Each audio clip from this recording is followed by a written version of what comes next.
Welcome, everybody. I am Steve Drost. With me, as always, is Will Kaplan. Now, Will, we've worked together long enough where you know that if there is a button, I have to push the button. At least once, right? We got it. We got to at least click it one time, or maybe twice, because maybe we turn it on, then we turn it off. But yeah, if there's a link, if there's a button, if there's something to click, we got to click it, Got right? to do it. Got to do it. And today, I want to get back Got to to the do it.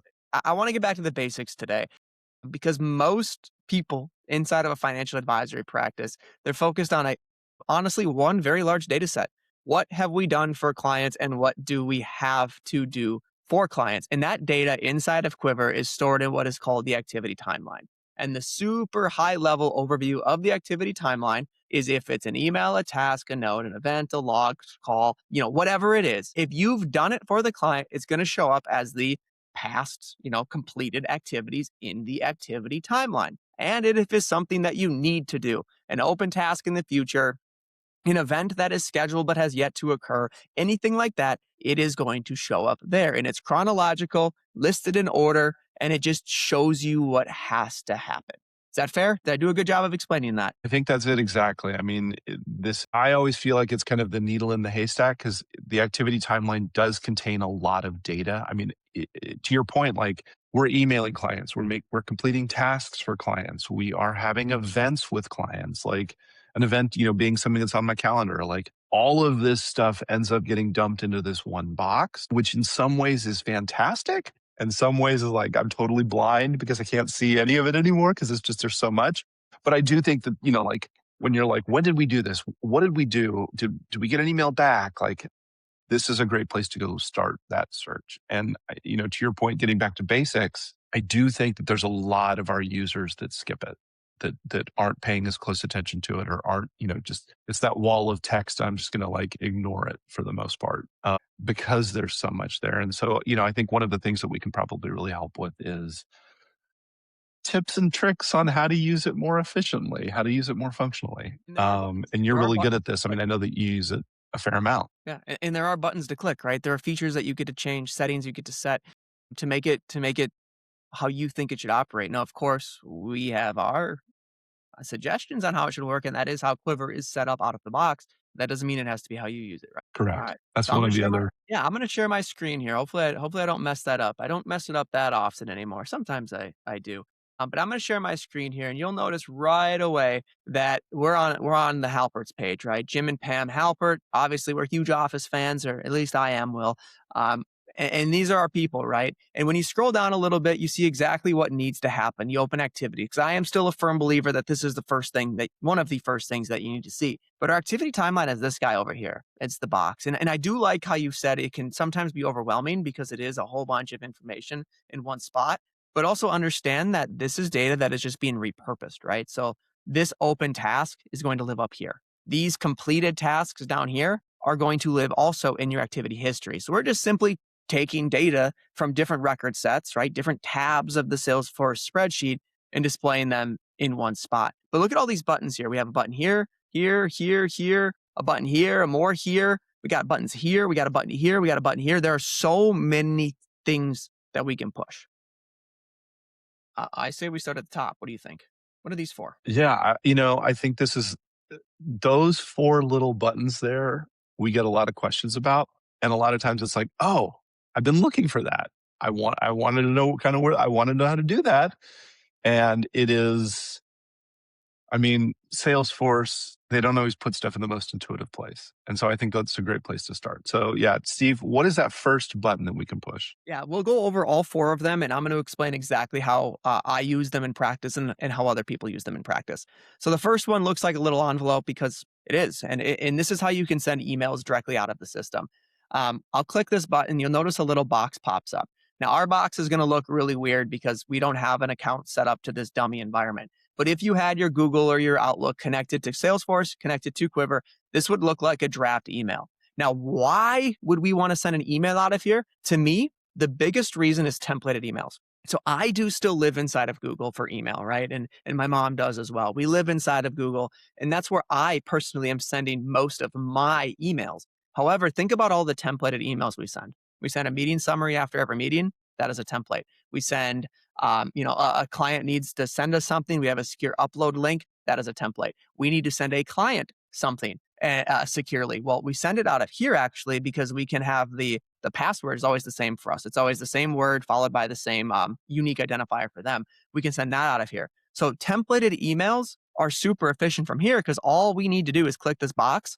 And then there's a little box right here that you click and it's pick your templated email. You hit that and your email is drafted and it's ready to go. So the ability to simply send emails out of the system can be done right here. Anything to add on that, Will? I think just the fact that to make sure that, for those users that are maybe newer to Quiver or that haven't been using this as much in the past, is that when Steve says templated email, the thing to really take away from that is not only are we templating out the language that we want to use within that email, but you're getting access to field level data. So if there's something that you want to pull off of like a household record or a contact record or something like that, there is the ability to do some mail merge into that email template. Yes. So, for example, the password that we use, that is a formula field that we have living on the custom fields and data, and it tells us how to set it up, but then they also know what it is. It's a piece of information that only they would know, combined with a word that is always the same. So that templated email, my mom doesn't have to type. The password is your dog's name followed by no. It's just there, and everybody always knows it's the same thing. You can pull off.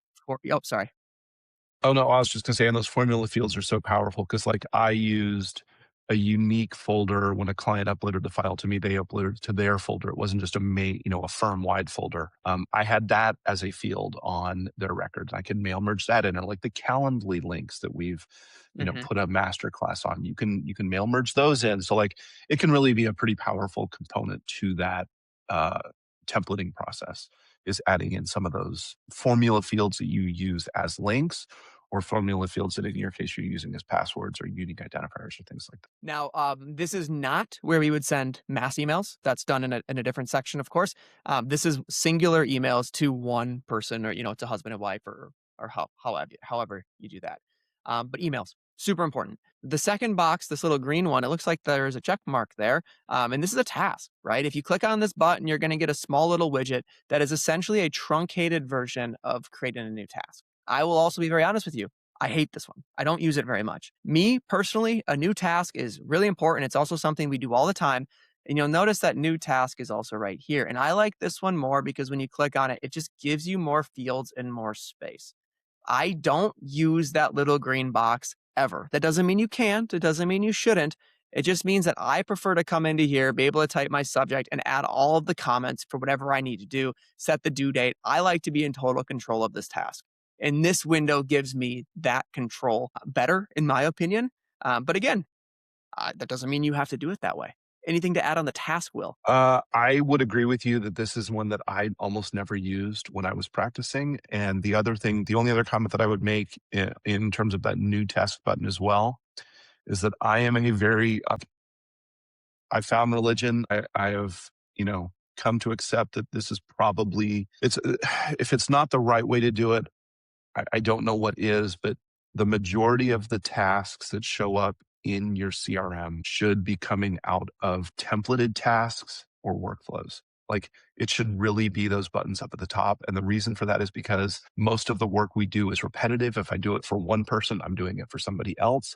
And so I want the template to be the same. I want all my tasks to be the same. And when you click on that little green button or when you click on new task, you have to rely on yourself to make sure that they're all the same. So, like, if I unified all the subjects, if this is an RMD task, if it's a QCD task, like, am I calling it the same thing every time? If I do it through a workflow or a task template, I'm going to have a better experience. It just helps to unify the way that you do work across your practice, whether you're like Steve, that's just you and one other admin, or whether you're in a, 80-person firm, like try to use templates as much as you can. Kind of maybe just pretend that that little green button isn't even there unless it really is a one-off type. I agree. I agree. The more that can be templated, the better. And honestly, as your firm is bigger, the more and more and more important that is, right? Process compliance is a phrase that you introduced me to, and I love it. But exactly. So we got emails and we got tasks. Then we have events. Events, right? Allows you to do the exact same thing. What's the event? Where are you going? What's the date of it? You name it. Like tasks, you can also create a new event here. The only difference, truthfully, with events and tasks for me is I never enter events. That's just not me. My events come in through a Calendly integration or my Outlook, my Gmail integration. I'm not adding manual events, but that doesn't mean you have to. And if I were to add events, just like tasks, I'm not using this button. I just don't like the little box. I don't know. I'm weird. I just don't like it. I prefer this big one up here. So truthfully, when I look at these four, these middle two, they're kind of redundant. And if we had the choice, I would actually remove them. Yeah, I was just about to say that because, like, much like you, I don't think I ever used it. I mean, when I was practicing, I was on Salesforce. In the 5 years that I don't think I've clicked that button once. I clicked it more today than I have in the last 5 years. But again, it's there, right? And it's not me telling you you can't use it. It's just simply not something that I use. And it's up to you to decide if it's something that is important to you or not, because that might be somebody's favorite button and I might be offending them. And that's not what I'm trying to do here. But now Yeah, the fourth for one, though, sure. the fourth one is one that I use quite a bit. So the fourth one is logging a call. Now, when I hit this button here, you'll notice that it lets me type in a date, it lets me type in comments and things like that. And now this might go against what I just said. Like, I don't like this little box, but the reason I like this one isn't actually me pushing the button. It is the fact that I use Zoom Phone. And when I use Zoom Phone, if I get a phone call, Zoom Phone actually rings to both my cell phone during business hours, but also it rings to my computer. So if I got a phone call while I'm working, the Zoom app on my computer pops open. And if I accept that call and I have Quivr open, which I have Quivr open if my computer is on, Quivr is open, it just is, it'll actually open up that household, that contact inside of Quivr, and it will automatically open this box. So if Jim Halpert called me right now, it would go to this. And why I like that is I don't have to go up here, search for the Halperts, go find them. Rather, I get this box. It's going to come in right here, and I can immediately start taking notes. Jim called, wants to talk about ABC. And I can immediately hit save on that, and that'll hit in my activity timeline. So it's basically Quivr telling me, hey, you're on the phone with Jim. What's important? And I just get to document it. And of course, I should have mentioned this earlier. These little arrows do make it bigger. So I guess that's not really something I should be mad about. And you can drag this. So this is usually what I do. And then I kind of type in here as I get a phone call. Did you ever use this or did you ever do the integration with your phone, Will? So I didn't do the phone integration, but I used this a lot because it was important to me to keep track of, hey, I just got a phone call. Client and I talked about this particular thing. Maybe a task came out of it as well. But I did want to memorialize that interaction with the client. And I think the nice thing about this is it feeds into the rest of the Quiver ecosystem as well. So in terms of like a last phone call, things of that nature, like it's going to pick it up. The one that I tried to do, and it's exactly what you're typing right now, is I tried to figure out, can I create a pattern under the subject that will help me go and find these things after the fact? So if it's a call about a particular thing, I want to somehow just like take that extra second to add in that additional data in the subject field because this was back before AI was here to try and help us and you wanted to be able to get back and find these things. And so the more information that you could like leave yourself clues as we talked about this, or this was a call about Social Security, or this was a call to confirm their bank information. Like I tried to always update the subject in a reliable way. And now I know, right? Whatever that important item is. And that's gonna come into play here in a second. But for sure. So calls, click this button. If you have the phone integration with the Zooms, the current clients, most phones that integrate with Salesforce/Quivr are going to function how I just explained. Before we get to these four buttons, because they're a little bit, I don't know, I'm not going to say complex, but less used. Let's go look at the things down here that you can click. So let's go back to our important item, this call that we just logged. You'll notice there's a handful of things that we can push. The first one is this arrow. I'm going to click it. And notice what happens. It immediately drops this open and it displays that description. Now, what is the description? It is what I typed in that top right box with a timestamp. So if I'm down here and I'm like, Jim called about an important item. What was that again? Click into here and I can see exactly what I wrote. So I'm one click away. What did we do for this task? Boom, it done. It got completed today, timestamp. That's who did it. Any notes, any comments inside of that. So you get a very quick insight into that task without clicking around, right? Just boom, button, boom, see, you move on with life. And also, right, you'll notice the icon appears still. So I know this was a call. I know this was a task. Had there been any emails, this would be an envelope or a purple calendar if it was an event. But then lastly, too, or not lastly, but we get to click on any link in the system is clickable. Let's click on that. Well, now it takes me to the more robust version of what I did. So here's the call. Let's say I got off the call and I wanted to attach a file. I can do that. I wanted to come in here and add more information. I can do that in here. So it's just taking you to, I don't know, more content, more information. Now, how often am I clicking that? Probably not all that much. Every once in a while, maybe once a week on a specific task, but you do have that insight.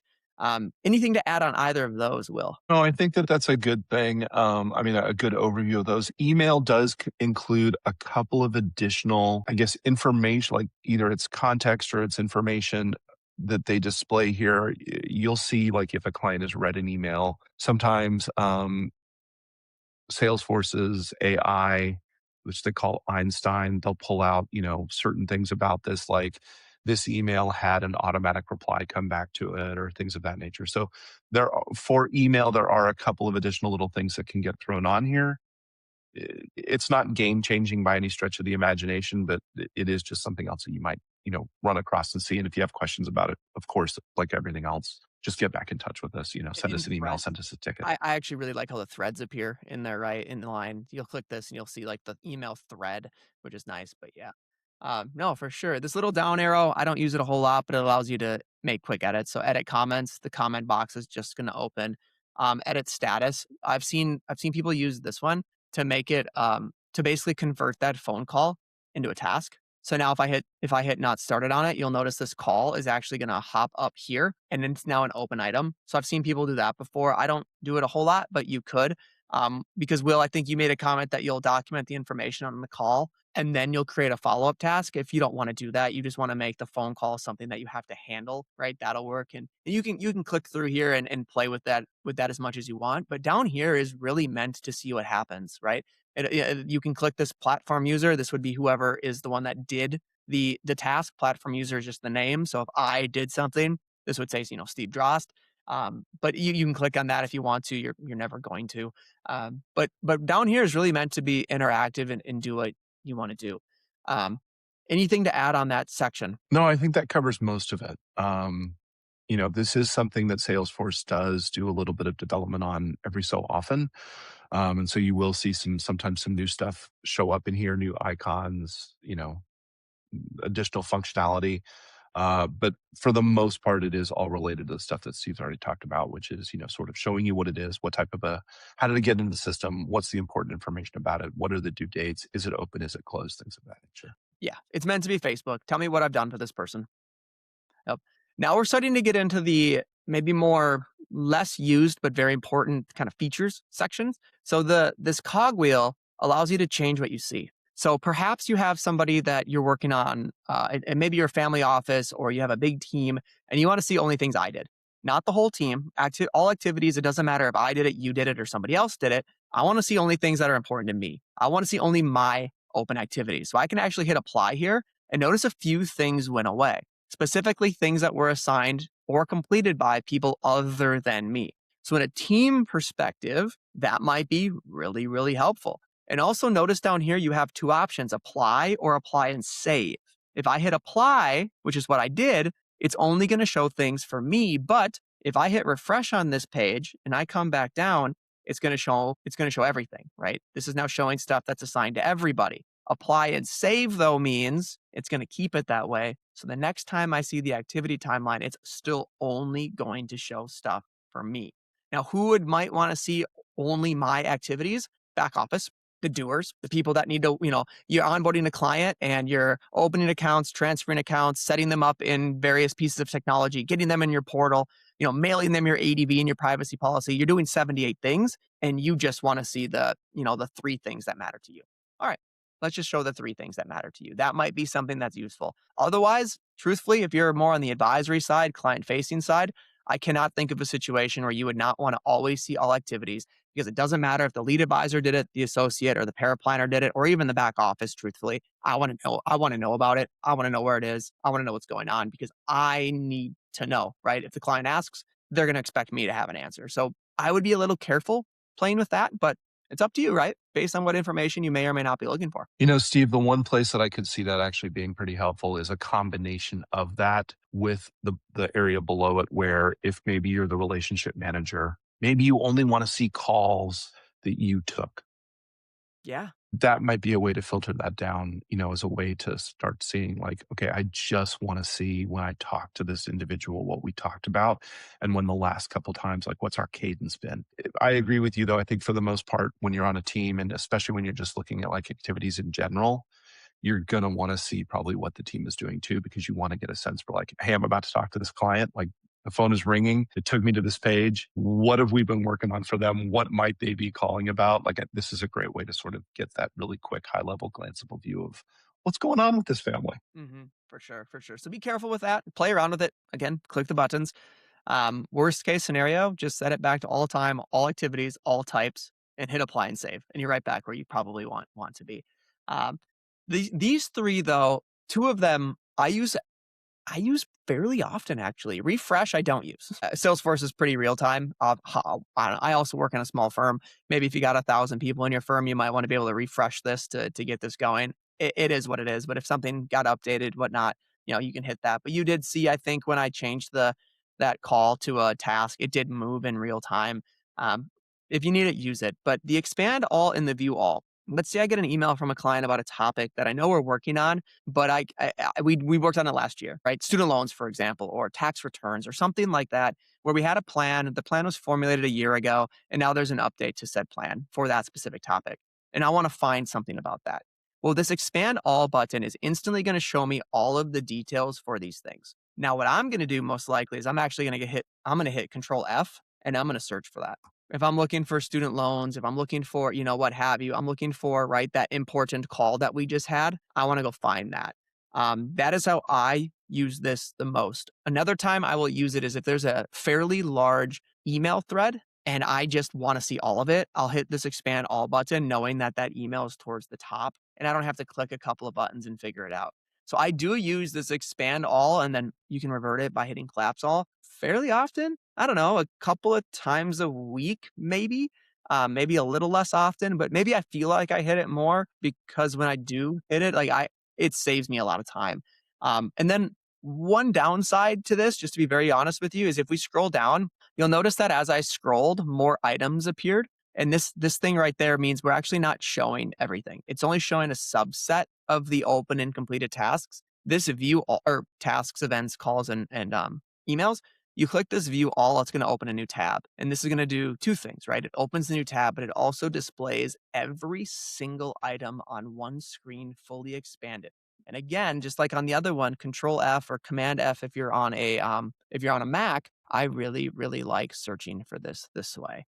Um, Shows me things. I can go find stuff. It's easy to go and just see the entire relationship. You can scroll up and down. I do know some people actually like to print this for various reasons. I can't think of a reason I would, but that doesn't mean you can't. This is a printer friendly view. You can absolutely print this. You can save this to a PDF. This is exportable, but you do have the ability to just see everything. And there again, I can see a time maybe with meeting prep this could be useful. Display this, just let me see every single thing the team has worked on. The notes will be obviously better than FGD, but right, you can go and you can actually see stuff. Will, anything to add on any of those three or four buttons? I think the only thing that I would add, or at least draw people's attention to, is for the expand all and the view all, coupling that with browser search, which is the Command F or the Control F, like you're talking about, that's really, I think, what unlocks the power behind those two tools. So getting comfortable sort of using browser search along with those, I think is key. And then the only other thing that I might add is under the gear, there is something that I think is actually like, it's just kind of a cool little thing that Salesforce thought of, which is the sort upcoming and overdue activities.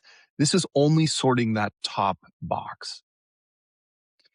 And what we're sorting is, do I want to see the stuff that's the oldest or do I want to see the stuff that's the newest? And so I look at this as like the stuff in there that's the oldest is probably the most on fire.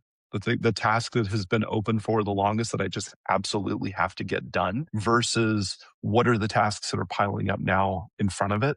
and maybe it just keeps getting pushed down the page. It's a preference thing. To me, it was just sort of clever that Salesforce was like, oh, well, maybe the thing that's the most overdue is the thing that we want to see the first. That actually makes some sense.